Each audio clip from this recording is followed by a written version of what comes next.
परी की जादुई ड्रेस। रिया परी अपनी माँ के साथ रहती थी। कुछ दिन पहले रिया के पिता दोनों को अकेला छोड़कर चले गए थे। अब दोनों का इस दुनिया में कोई नहीं था। वे हमेशा उदास रहने लगी। एक दिन रिया परी मार्केट से आ रही थी, तभी उसे एक डॉगी दिखाई देता है। उसे काफी चोट लगी हुई थी और वह भूखा भी था। रिया परी से उसकी हालत देखी नहीं गई और वह उस डॉगी को उठाकर अपने घर ले आई। बेटा, ये तो कैसी बातें कर रही है?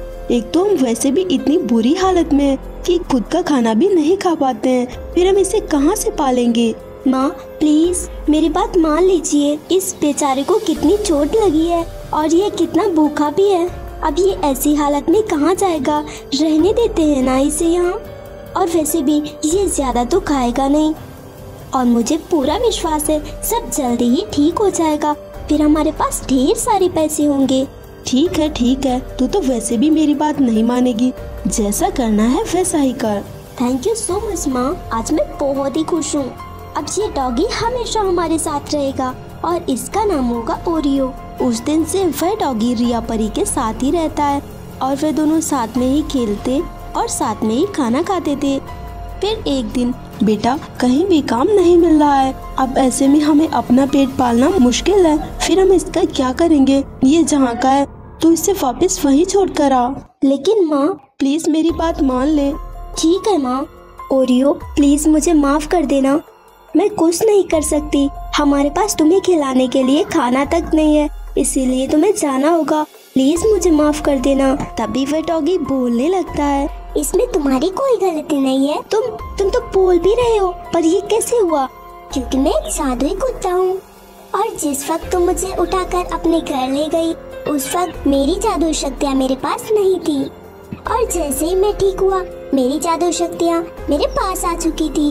तुम बहुत ही अच्छी हो, बोलो तुम्हें क्या चाहिए? मैंने इतने दिनों तक तुम्हारी सेवा की, यही मेरे लिए काफी है। मुझे और कुछ भी नहीं चाहिए। अच्छा मैं चलती हूँ। एक मिनट रुको, क्या हुआ? ये लो, ये एक जादुई ड्रेस है। इसे पहनकर तुम जो भी मांगोगी तुम्हारी सारी इच्छाएं पूरी होंगी, चाहे वो सोना चांदी हो या फिर कुछ और। तुमने मेरे लिए इतना कुछ किया है तो मुझे भी तो तुम्हें कुछ देना चाहिए ना। आज के बाद तुम भरपेट खाना खा पाओगी और तुम्हारी जिंदगी में कभी कोई दुख नहीं आएगा। आपका बहुत बहुत धन्यवाद। मैं आपका ये एहसान कभी नहीं भूलूंगी। आज के बाद मेरी माँ को भी काम करने की कोई जरूरत नहीं होगी। उस दिन से रिया परी हमेशा खुशी से रहने लगती है और उसकी जिंदगी में कभी कोई दुख नहीं आता, क्योंकि वे दोनों बहुत ही अमीर हो चुकी थी।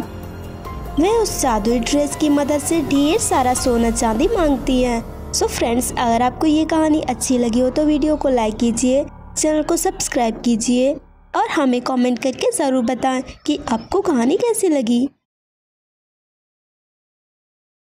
परी का पहला बर्थडे। परीलोक की सभी परियां खुशी से रहती थी, पर उस परीलोक में कभी भी किसी भी परी का बर्थडे नहीं मनाया जाता था, क्योंकि रानी परी ने सभी परियों को उनका जन्मदिन मनाने से मना कर रखा था। एक दिन कहीं से एक परी परीलोक में आ जाती है। अरे ये कौन है? हमने पहले तो इसे इस परीलोक में नहीं देखा। चलो चल के रानी परी को बताते हैं। कौन हो तुम और हमारे परीलोक में क्या कर रही हो? तुम तो हमारे परीलोक की नहीं दिखती, फिर तुम यहाँ क्या कर रही हो? वो रानी परी, मैं दूसरे वर्ल्ड से आई हूँ, क्योंकि हमारे वर्ल्ड में आग लग गई थी और उसी आग में सभी परियां जलकर मर गई। बड़ी ही मुश्किल से मैं बच पाई और भटकते भटकते यहाँ आ गई। मैं बस यहाँ से जा ही रही थी। नहीं, क्योंकि तुम्हारे साथ इतना बुरा हुआ है, इसीलिए तुम हमेशा के लिए हमारे परीलोक में रह सकती हो। पर रानी परी, मैं यहाँ कैसे रह सकती हूँ? ये तो आपका परीलोक है। रानी परी और काफी परियों के काफी कहने के बाद वह परी वहीं रुकने के लिए तैयार हो जाती है। वैसे मेरा नाम साक्षी परी है, इसीलिए आप लोग मुझे साक्षी परी कहकर बुला सकते हैं। फिर साक्षी परी उसी दिन से परीलोक के सारे काम करने लगती है। वह दिन रात सभी काम करती थी। कुछ ही दिनों में साक्षी परी का बर्थडे आने वाला था। आपके परलोक में क्या बर्थडे मनाया जाता है? नहीं नहीं, बिल्कुल नहीं। रानी परी अगर बर्थडे का नाम भी सुन ले तो वो बहुत ही ज्यादा गुस्सा हो जाती हैं। पर ऐसा क्यों? वो तो पता नहीं, पर परिलोक में किसी भी परी का बर्थडे नहीं मनाया जाता है। वैसे ये सब तुम क्यों पूछ रही हो? क्योंकि हमारे वर्ल्ड में सभी परियां अपना बर्थडे बहुत ही धूमधाम से मनाया करती थी और कुछ ही दिनों में मेरा भी बर्थडे आने वाला है, इसीलिए मैंने पूछा। अच्छा मैं चलती हूँ, मुझे काफी काम है।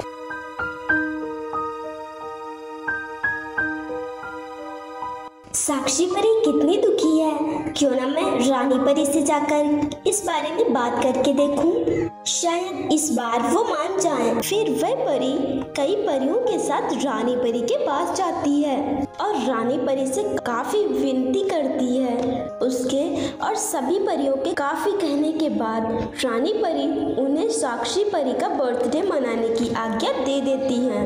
ये बात सुनकर सभी परियां बहुत ही ज्यादा खुश हो जाती हैं, पर यह बात साक्षी परी को नहीं पता थी। सभी परियां उसके लिए एक सरप्राइज पार्टी रखती हैं और केक भी बनाती हैं। फिर बर्थडे के दिन एक परी साक्षी परी के पास जाती है। साक्षी परी, तुम मेरे साथ चलो, मुझे तुमसे कुछ काम है। पर क्या? बता तो सही। चलो फिर बताती हूँ। साक्षी परी उस परी के साथ जाती है। पार्टी में पहुँचते ही ये सब क्या है और किसके लिए है?